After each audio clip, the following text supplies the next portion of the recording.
Hola, hola querido amigo, querida hermana, ¿cómo estás? Una alegría poder recibirte en esta ocasión en nuestro canal de YouTube.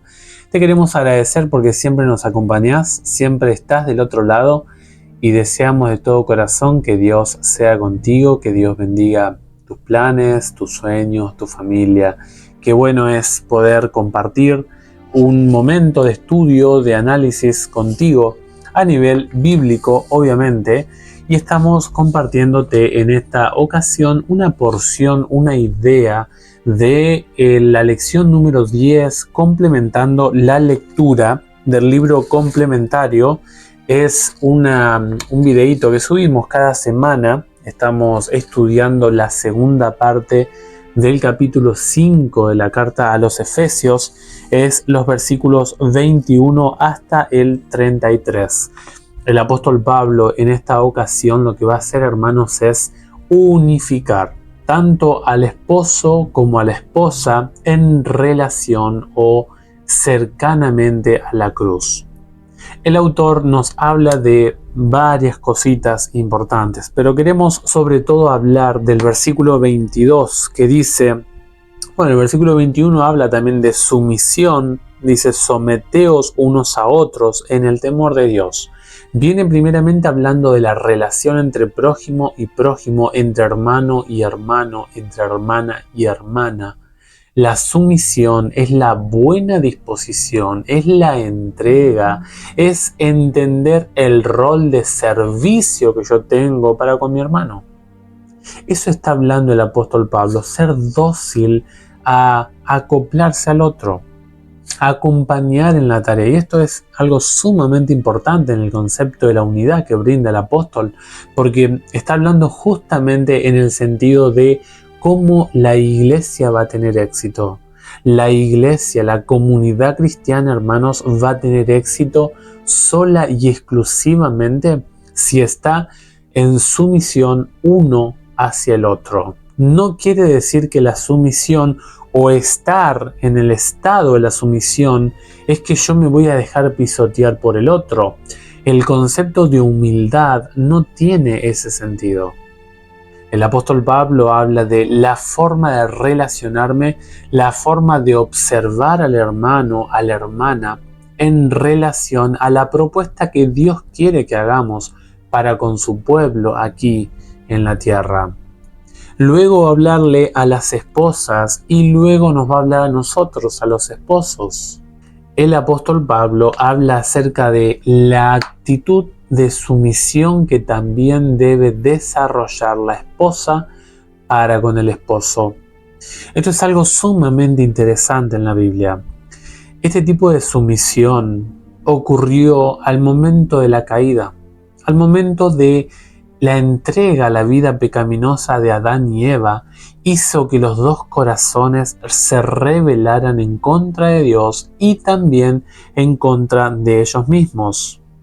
El proyecto inicial de Dios era que Adán enseñase espiritualmente a su esposa, y también dice la Biblia que Dios hizo la primera boda en el Edén. Dios dijo en Génesis 2:24, y serán los dos una sola carne. Está hablando de no una pérdida de personalidad, sino está hablando de una unidad armoniosa.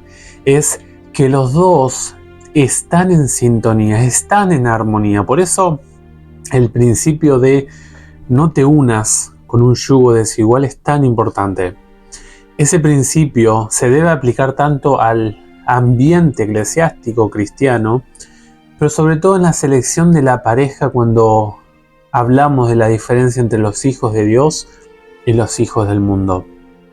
Es cierto que hay fallas, hay decepciones en la elección del compañero de vida, aún siendo cristiano. Es cierto, y eso puede pasar y pasa y va a seguir pasando.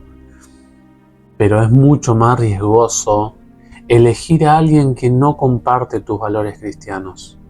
La unidad que fomenta la Biblia, hermanos, querido amigo, querida hermana, la unidad que fomenta la Biblia solamente ocurre cuando Dios El mismo Dios está en la familia. Cuando Dios está en uno de los cónyuges y en el otro no, hay problemas. Y eso ya está comprobado. Y es más, es mucho más fácil que se vaya el fiel al mundo que al revés. Eso ocurre y no se puede dejar a un lado esa estadística. Y eso es algo natural porque el corazón humano le es mucho más fácil ir al mal que al bien. El apóstol Pablo está describiendo, lejos del plan original, está hablando del orden que tuvo que colocar Dios, que tuvo que establecer Dios en la familia humana luego del pecado. La Biblia, allí en Génesis 3:16, dice: ansiarás a tu esposo y él te dominará.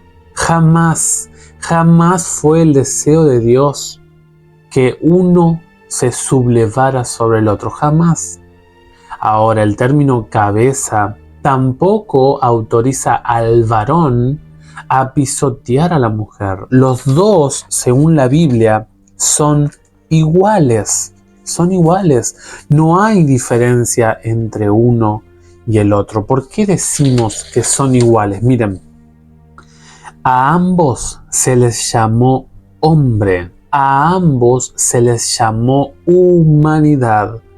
Y entre esta criatura, cuando se habla de humanidad, hay una división de género, pero a ambos se les llama seres humanos, criaturas humanas.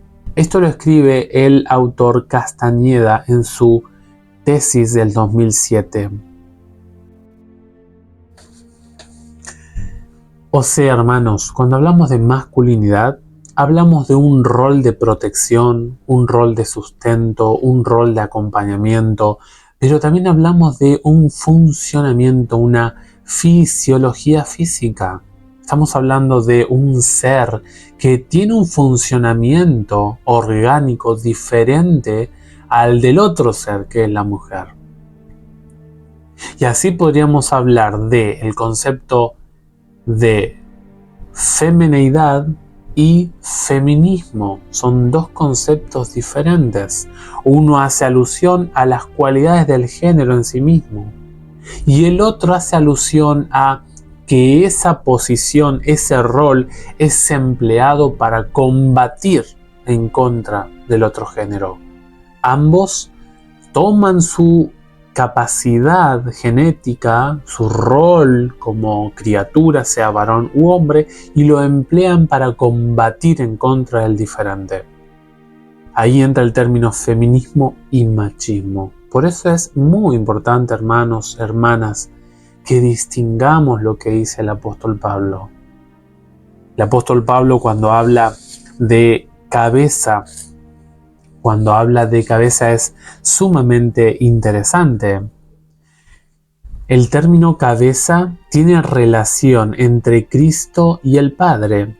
La Biblia dice que la familia humana fue formada a imagen y semejanza de Dios. O sea, se toma la figura de la familia, de la deidad, de la divinidad de Dios y se la aplica a la familia humana.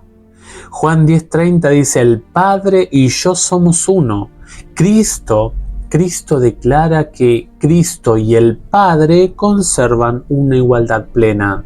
Es muy similar a la misma propuesta que Dios tiene en Génesis 2:24 para la familia humana. El término cabeza se muestra claramente en la Biblia, pero nuevamente lo dejamos en claro. El término cabeza, lejos de avasallar el rol femenino, cumple un símbolo de cómo está unida la cabeza al cuerpo y el cuerpo a la cabeza. Adán, dice la Biblia, nombró a Eva, Génesis 3:20. El que da el nombre generalmente tiene la autoridad sobre el otro. En la Biblia, el que nombra es el que tiene una posición más elevada. Según el apóstol Pablo, el hombre es la autoridad porque fue creado primero. Y luego la mujer fue creada de la materia de Adán, del hombre. Eso está en 1 de Timoteo 2:13. Además, Dios colocó a Adán por responsable del bienestar de Eva, Génesis 2:15. Por eso la Biblia indica que el Salvador es el segundo Adán, según Romanos 5. Porque Adán es la cabeza y no Eva. Es decir, lo que está diciendo la Biblia es un orden de roles, de funciones, de capacidades que Dios ha dado. Pero esas habilidades, por ejemplo, el varón no tiene la capacidad de ser madre.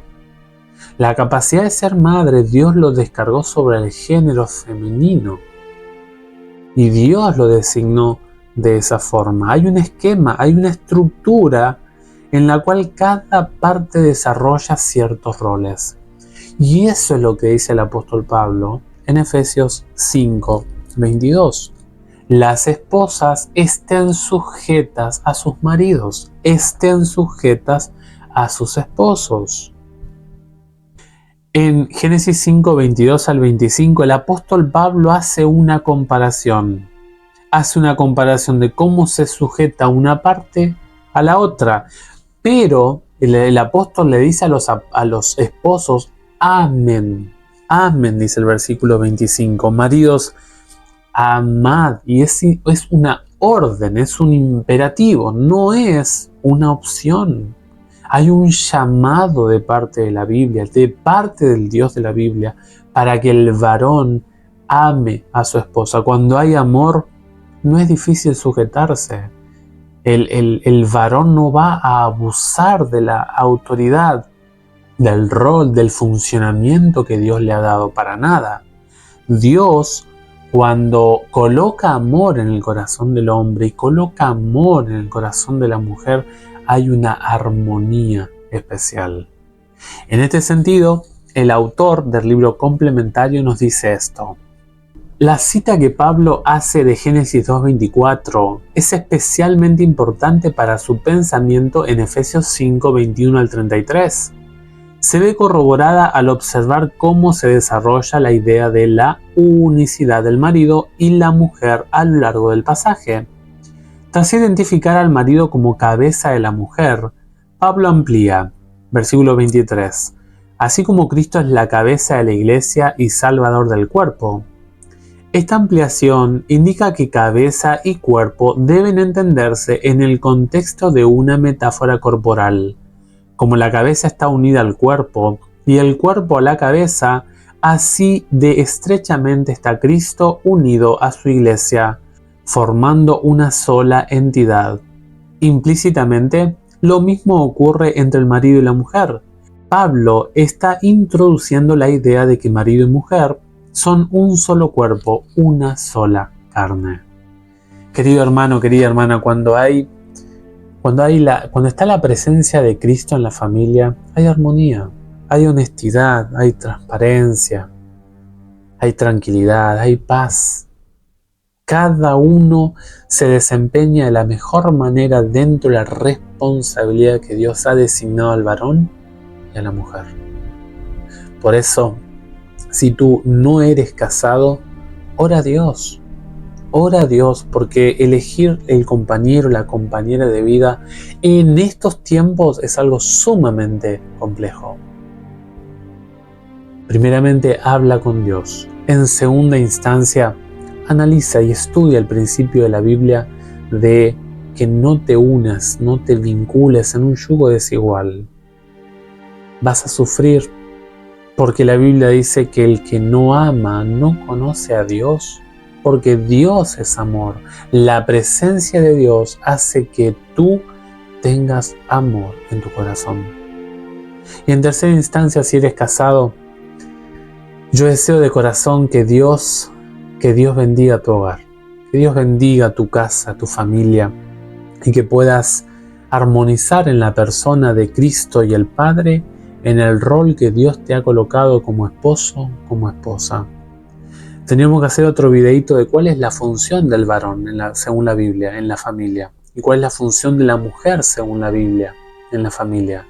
Por eso es mi deseo que pueda hacer esto una apertura de apetito, que sea un hilo inicial a un estudio más complejo y más detallado de este tema. Yo deseo de corazón que Dios te bendiga ricamente. Gracias por acompañarnos, gracias por estar del otro lado y quiero desearte de corazón que Dios esté contigo. Nos vemos en algún próximo videito si el Señor lo permite. Gracias por siempre acompañarnos y que tengas un feliz día en el día de hoy. Chao, chao.